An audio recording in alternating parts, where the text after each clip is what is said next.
To its critics, and there are a few, much of social media is an unhealthy, unrealistic popularity contest. Well, now the photo-sharing app Instagram is trying a different approach. So does the rest of social media need to clean up its act? Welcome to Roundtable.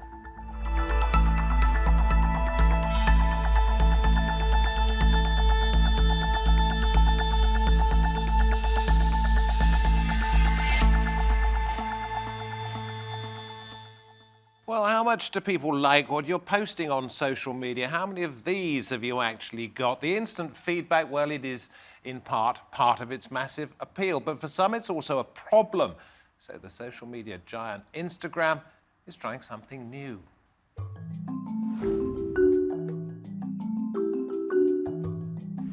Social media has changed the way we communicate, but reliance on it can affect us in a negative way, particularly when it comes to mental health.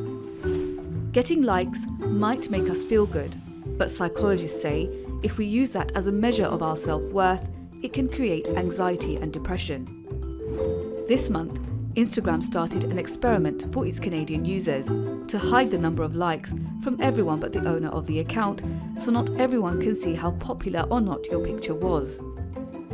Instagram says it wants users to focus on the content instead.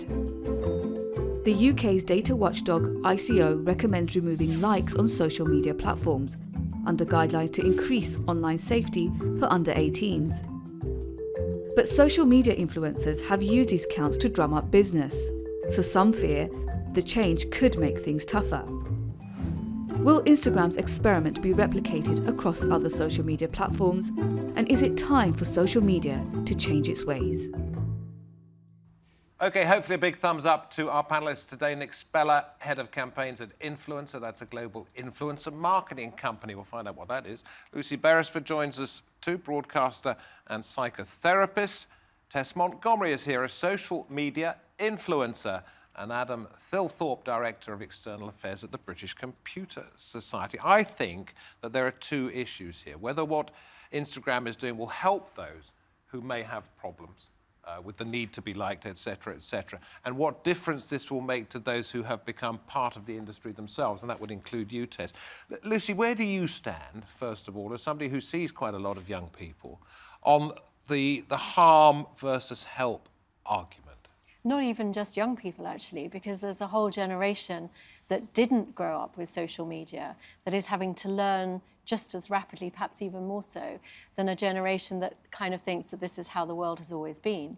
So we worry about what we look like, we worry about what impact we're having on other people, and social media almost colludes with us in giving us that immediate gratification of either like, an affirmation, somebody retweeting, or the opposite of that, which is incredibly painful, something like rejection.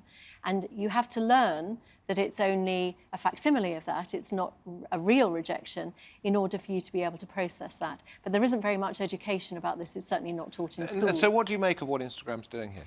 I think it's a really interesting first step. It's acknowledging one of the ways in which social media is so seductive, because we're constantly craving that affirmation.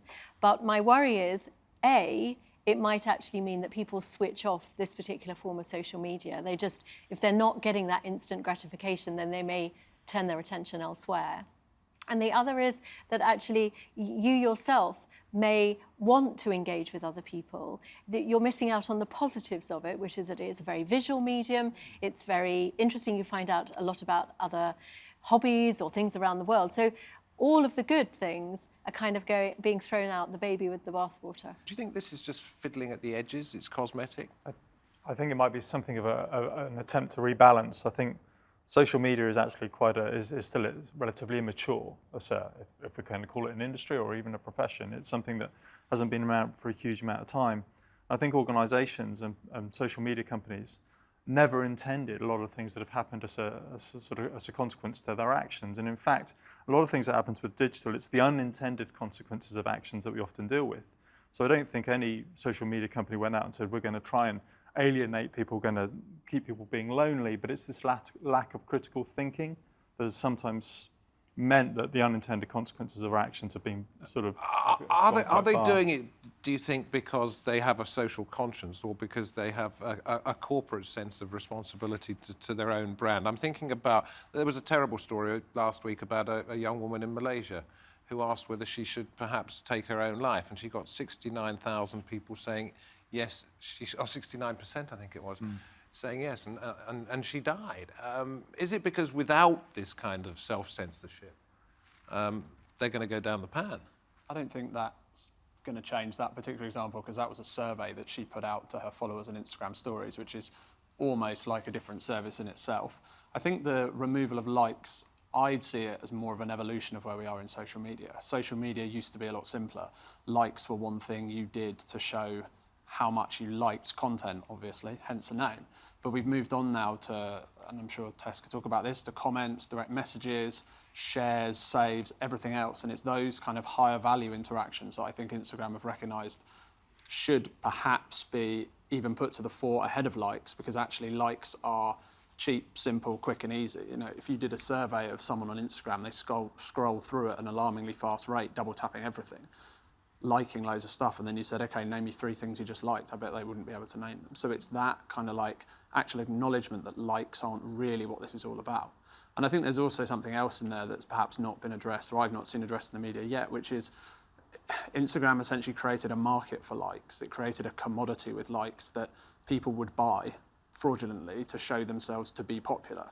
By removing likes, they're removing that ability. And you know, we see it in the work that we do. You can look at someone's content and you think, but how has this got those kind of likes? And actually, if you There's no accounting for taste, is there? well, there is that. You could just say, well, it's a piece of content I just don't understand. But when you've worked across a number of different industry sectors, you start to pick up on, well, would this really appeal to that market? Probably not.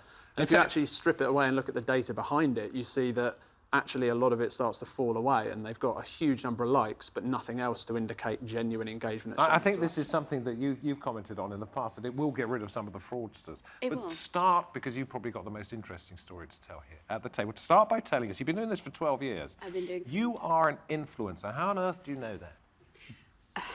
I don't like to call myself an influencer because I don't think that's my responsibility. It's other people's responsibility if they get influenced or not. What I do is I create. So I like to call myself a digital creator. And for that reason, I'm very pro removing the likes. I know it's just a test and it's only testing out in Canada right now, but I'm very much hoping that it will come to us as well.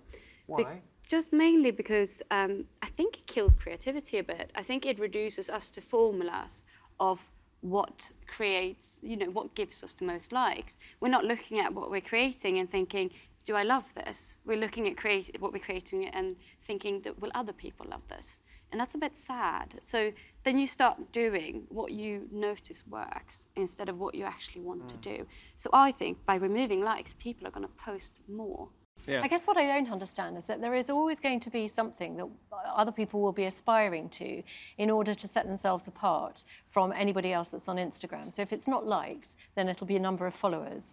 And if it's not number of followers, then it'll be something else. Because the fundamental model works because it taps into our desperate hunger as human beings for affirmation, recognition, visibility, call it what you will. And therefore, I do worry that it sounds like a really good thing, but as users, we'll probably just switch to something else in the same way as we retweet on Twitter or we do something else on Facebook. It's about users and suppliers. I mean, you are a supplier. You may also be a user elsewhere. You will still see how many people like whatever it is you write or put out there, the photographs, the Exactly. confirmation of the I can still beautiful see free it. holiday you've just had, or whatever it happens to be. But the people who are no longer able to see that they have put their thumbs up there, what's it going to do to them? Is it going to make any difference? Psychologically, let's get Lucy's feeling. Well, in terms of if I put my thumb up... It's not that you can't like something anymore, it's that you won't see that you've liked it. So if I... No? I don't think that's true. You'll be able to see what you liked. I don't imagine... I am Instagram so confused by all Instagram won't get rid of that facility. But so let's say Tess posts something and I like it. I'll be able to see that I liked it, but I won't be able to see that any of you guys liked it. That will be the difference. So you can sort of see what I liked, because otherwise Okay, well, I'd already know what I liked. I wouldn't necessarily need to see it. If you I'd want to use see Instagram- whether Yeah, but there it's are amazing how much that herd instinct Yeah. might actually compel you to do something that otherwise you would Yeah. not have done. So you might like something because you've seen that there are already 12,000 likes. Okay. It confers credibility on something that might intrinsically not have it. I think there's one fundamental thing that's missing from this, though, which is Instagram have never shown a really important statistic in this relationship, which is views. Likes are essentially useless without views, because what you really want to see is how many people saw the content and how many people liked it. How many people liked it from what? From 10,000 people, 1 million people, the whole universe?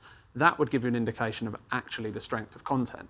And views is something that Instagram are very, very sheepish in revealing. Now, you can see them. Tess can see them on her account. I can see them on my account. I can see them on Facebook, there, can't I? On IGTV, that's why IGTV On is IGTV, really yeah. interesting, 'cause On- you can see how Adam, many people you're actually viewed listening, it. you're not saying a great deal. Well, Help me, because I'm pretty confused by all of it. everything we talked about, whether it's likes or messages or whatever, it's looking for a currency. I think you're absolutely right. You know, the amount of eyeballs that see something is ultimately that where organisations who want to help influencers or work with influencers is about, that's the capital, that's the value that they seek. They want to get to these people. They know that platforms like social media platforms allow you to scale very quickly, allow individuals to scale very quickly, but they also allow organisations access to that scale. And they're just looking for a currency.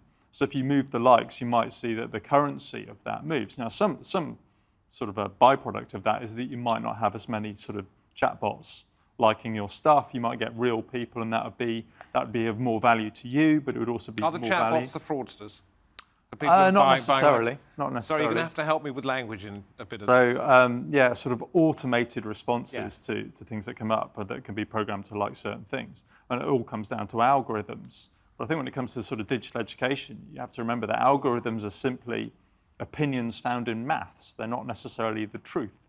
So there's so many complexities at play here. So we talk about generations coming through. Part of the sort of technical and digital literacy that I think people need to be a happy and functioning citizen in a digital world comes down to this sort of base level of understanding. And we don't have that. That's the problem. There's so many things are condensed down into these environments. And then you start looking not only from an influencer's point of view, but what if that influencer is around election results or referendum? And now you're starting to see that actually you can go from a discussion around what's essentially a digital or an IT or technical problem to whether or not, I don't know, liberal Western democracy works in the digital world. Much as you suggest that we didn't quite know what we were getting into when all of this started, as an influencer, are you aware on a day-to-day basis what you are selling in terms of the hopes, the aspirations, the dreams, perhaps the bad sort of influences that might be being put out there as well?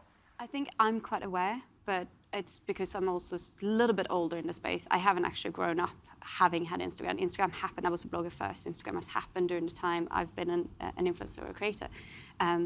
I quite recently been quite involved in trying to make a difference and trying to get us influencers to kind of realize how much of an impression we're making on people, especially young people. So I created a campaign called Mindfluencing, which is about mindful influencing.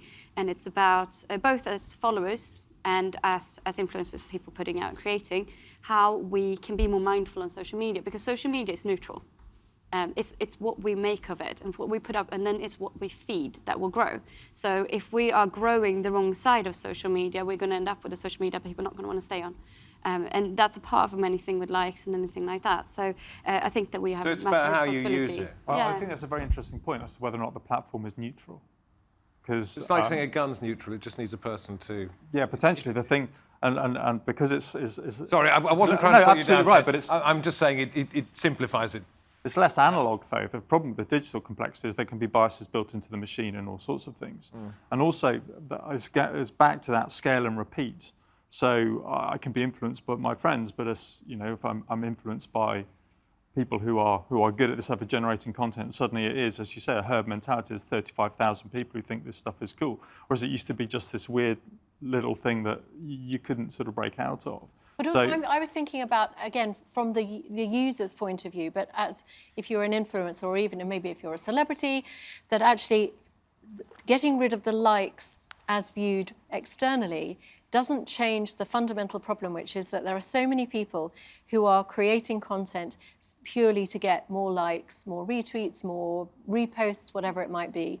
And that is the worry, that there are lives being destroyed because too many people imagine that life has got to be perfect. They've got to create this very airbrushed vision of their life. They've got to present it to the world. And removing likes doesn't actually change that, the way in which people are using social media. One of the reasons we need to come in, actually, as influencers sometimes and tell people that, you know what, you're only seeing maybe the top 3% of my life. And we do have that responsibility, and I think we should take it more than we do.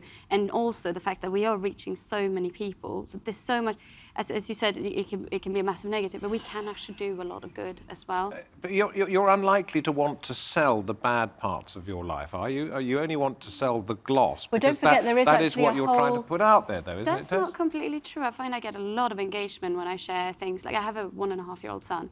If I'm sitting on the floor and I have banana in my hair and, you know, the dog has made a poop on the floor, most of the time that's the time where people will really engage with me because they connect with me on a That's not going to make you any personal money, basis. though, is it? Well, it's going to make me money in the way that I get a lot of engagement out of that. So engagement then counts towards my, you know, my coolness as an influencer. Okay.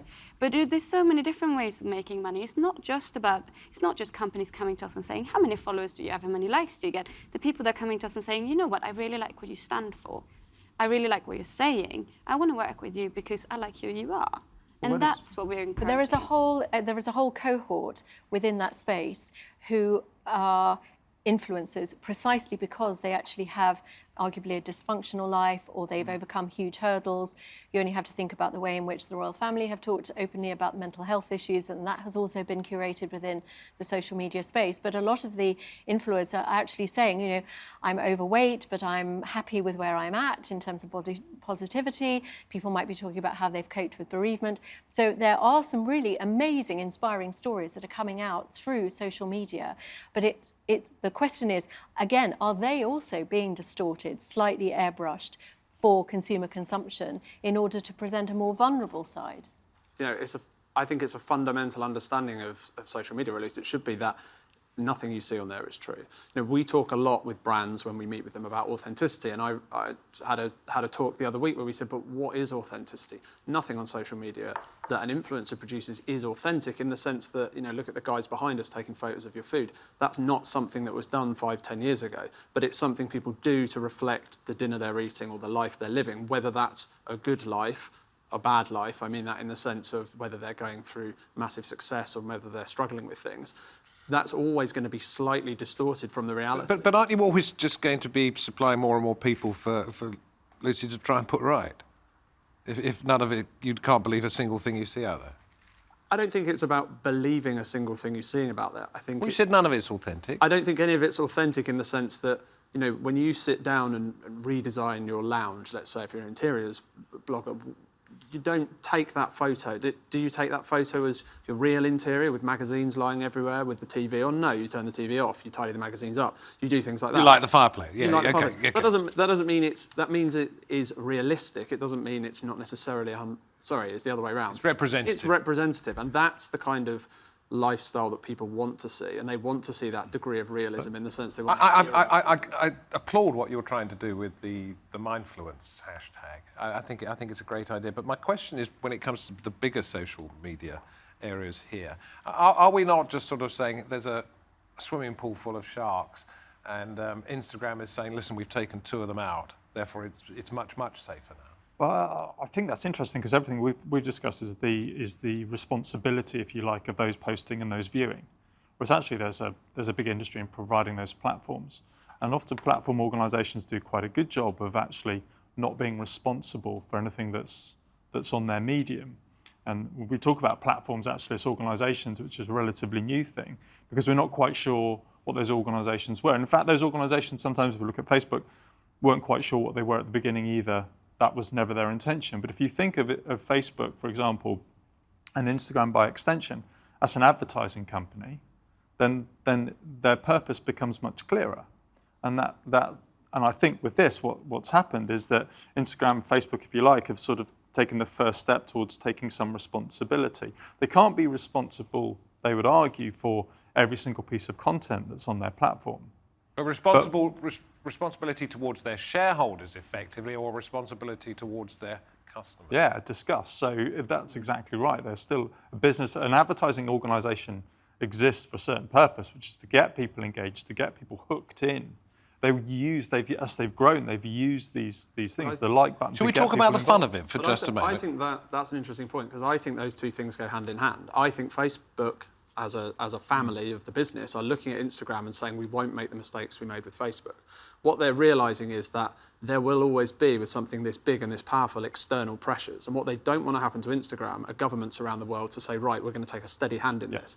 Governments have already said that they're probably going to do that with Facebook, because Facebook didn't change, evolve and adapt. So what they're saying with this, and this may only be likes in Canada, and this may be as far as it goes, they might turn them back on, they might go, okay, we're going to get rid of DMs in Japan, who knows? But what they're saying is, we are trying different things to future-proof the platform against those external influences. Okay. And that, to me, would be a sense of, that's a business decision. Business models. But they're realising that they have to take a firmer stand in responsibility in order to prevent that from damaging this. I'm going to go to Tess, because we've been very, very serious in this programme, and there is a serious side to it. I'll come back to you in a moment, Lucy. But you must have started this because it was fun. You must have carried on with it because it's fun. So tell us what the enjoyment is, and has it ever backfired on you? Oh yeah, many times. But it has, I enjoy being in contact and being that close to my readers, because I have a big readership and I feel like I know a lot of them now.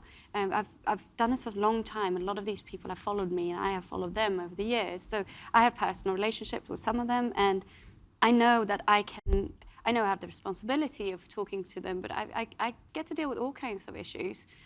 People contact me about their personal problems. You're a bit like an agony aunt. A little bit like an agony aunt Best sometimes. friend. Best friend, very much best. I would say best friend. You become a best friend to a big group of people. And the danger is you don't really know them and they don't really know you. You've got to be careful. Exactly. So you do have to be careful. I'm always telling people that are, especially younger influencers, that you have to be careful. There's a personal safety issue there. You have to be careful what you put out there. This is a very good line there. You have to find a line between private and personal. You can be personal, but you shouldn't be private. And backfired in what sense? In the way that I do get approached a lot, which has been lovely, but at certain times you don't feel like it's the right time. I don't like being approached when I'm with my son, for example. I don't think it's appropriate. So I've learned to deal with that in ways. It's never from a negative. I mean, yes, we do get trolls.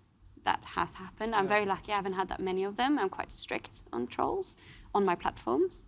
I believe that my platforms are mine, and I don't allow certain But you can't have it both there. ways, though, can you? I mean, you can't put your face and your thoughts and your ideas and your home and your whatever else out there and then expect the privacy. It's a bit different if you're a movie star, isn't it? Because they're not always talking about their private lives. Yeah, no, you don't expect. I can say we don't. I don't think we expect anywhere as much privacy as a movie star does. It's only when it comes to things that are inappropriate times when it is inappropriate, and it comes to personal safety mainly. But yes, like most of the time, my journey in blogging and in influencing has been amazing. So. Well, it's great to hear that. Lucy, your advice to anybody who might be listening and thinking, I need to do something a bit differently, and perhaps also to influencers such as Tess, would be what? Well, I think the advice to the influencers is always to kind of keep yourself grounded, because it doesn't really matter what you're putting out there, as long as you recognise that you're selling a product, in as much as you're selling perhaps a part of your life or a part of your expertise, that's great, but always recognise that it's not the be-all and end-all. So that would be the advice to the influencer. I think for anybody who's using social media in any shape or form, it is about recognising that nothing can really be a substitute for real-life experiences and real-life friendships. That actually you can have great communication with people, you can even make friends on Twitter or on Facebook, but sometimes these people wouldn't know you if you pass them in the street. They don't necessarily have your best interests at heart. So somehow always take it back to real life. And no matter what Instagram and other companies do, whether it be for financial or altruistic reasons, this virtual world in which an awful lot of people live is only going to get bigger. It is only going to multiply as more and more people are born who just will never know any different. Don't forget, there's still a generation of people who actually don't go on this stuff. But at some point, pretty much everybody on the planet will know what you're talking about. Yeah, it's like that generation of people who didn't know how to use the remote control, who could only remember VHS rather than CDs, etc., etc. Final thought. It just shows, we have these platforms. I don't think they're going to go away. If one goes away, another one will most likely pop up. There's constantly new things coming in. What we need to do is to make sure that there are safe and good ways for people to use it. So we need to educate, and we need to make sure that people understand these things, because even if we would like Instagram to go away, it's not going to. And if it does, something else is most likely going to come and take its place. So if with likes, for example, maybe hopefully, I hope, is going to disappear, then that might be a first step, just to have that little bit more of a, like this discussion that we're having right now. It's educating people, and making people realize that, maybe, it isn't all, it's maybe not all that great for us, but there are ways that we can talk about this. Listen, thank you all very much indeed. Smiley faces all around at the table. We hope at home you're giving us this rather than that. And you can find us on social media. That's at YouTube, TRT World Roundtable. From me, David Foster, from my guests and the team that put this programme together, thank you very much for watching. We hope to have your company next time. Goodbye.